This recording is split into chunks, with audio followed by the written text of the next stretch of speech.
नमस्कार. आज मी तुम्हाला आमच्या घरची अगदी खास कोथिंबीर वडी करून दाखवणार आहे. पण ही रेसिपी माझी नाही बरं का. ही आहे माझ्या सासूबाईंची. खरंच सांगते, माझ्या सासूबाई म्हणजे स्वयंपाकात अगदी हातखंडा. त्यांच्या हाताला अशी काही चव आहे ना, की साध्या पदार्थालाही सगळे वाह करतात. आणि मी मी आज पहिल्यांदाच त्यांच्या पद्धतीने कोथिंबीर वडी करायला घेतली. मी म्हणाले, "आई जमतंय ना मला?" त्यावर त्या हसत म्हणाल्या, "अगं, अगदी शांतपणे कर. घाई केलीस तर वडी रुसते." ते ऐकून मला हसूच आलं. सुरुवातीला 5 वाट्या कोथिंबीर अगदी स्वच्छ धुवून बारीक चिरून घेतली. त्या म्हणाल्या, "मापाची वाटी एकच वापरायची हां, म्हणजे सगळं अगदी बरोबर होतं." मग कढईत थोडंसं तेल गरम केलं. त्यात जिरं घातलं, मग हळद आणि लाल तिखट. आता खाली आली खरी गंमत. सासूबाईंनी केलेला मिरचीचा ठेचा तयार होता. हिरव्या मिरच्या, लसूण आणि थोडासा ओवा घालून केलेला हा ठेचा कढईत पडताच काय अप्रतिम सुगंध आला म्हणून सांगू. त्यात चिरलेली कोथिंबीर घालून अगदी छान परतून घेतली. त्या म्हणाल्या, "कोथिंबीर नीट शिजली पाहिजे बरं का, तेव्हाच चव खुलते." तोपर्यंत एका परातीत 2 वाट्या बेसन आणि अर्धी वाटी तांदळाचं पीठ घेतलं. त्यात चवीनुसार मीठ, थोडी हळद आणि पाणी घालून गुठल्या न राहता छानसर पीठ करून घेतलं.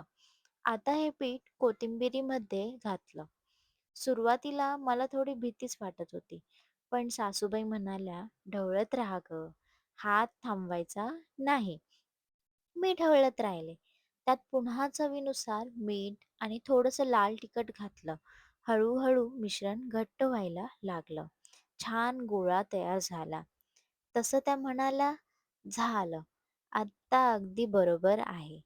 एका ताटाला हलकंसं तेल लावलं. त्यावर थोडे तीळ पसरवले आणि गरमागरम मिश्रण नीट थापून घेतलं.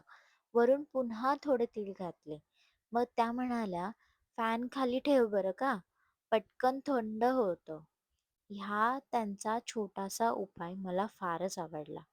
मिश्रण थंड झाल्यावर अगदी सुंदर वड्या कापून घेतल्या. आता शेवटचा टप्पा. कढईत तेल गरम करून मध्यम आचेवर त्या वड्या सोनेरी रंगावर तळून घेतल्या. अगदी कुरकुरीत, खमंग कोथिंबीर वडी तयार झाली.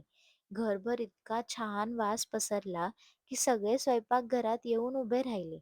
पहिला घास घेतल्यावर सासूबाई माझ्याकडे बघून हसल्या आणि म्हणाल्या, "वा गं, पहिल्यांदाच केलीस, पण अगदी छान जमली आहे."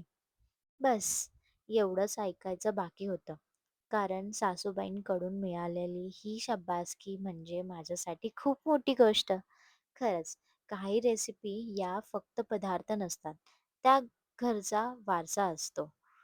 प्रेम असतं आणि अनुभवाची चव असते. आज मी पहिल्यांदाच सासूबाईंच्या पद्धतीने कोथिंबीर वडी केली आणि मन अगदी भरून आलं.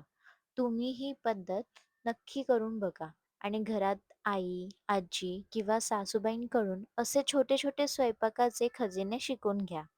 कारण अशा चवी रेसिपीमध्ये नाही, तर त्यांच्या हातात आणि त्यांच्या मायेच्या शिकवणीत असतात. चला तर, गरमागरम कुरकुरीत कोथिंबीर वडी तयार आहे. आता चहाचा कप घ्या आणि ह्या व्हिडिओचा आस्वाद घ्या. मला खात्री आहे, एकावर कुणाचंच भागणार नाही. थँक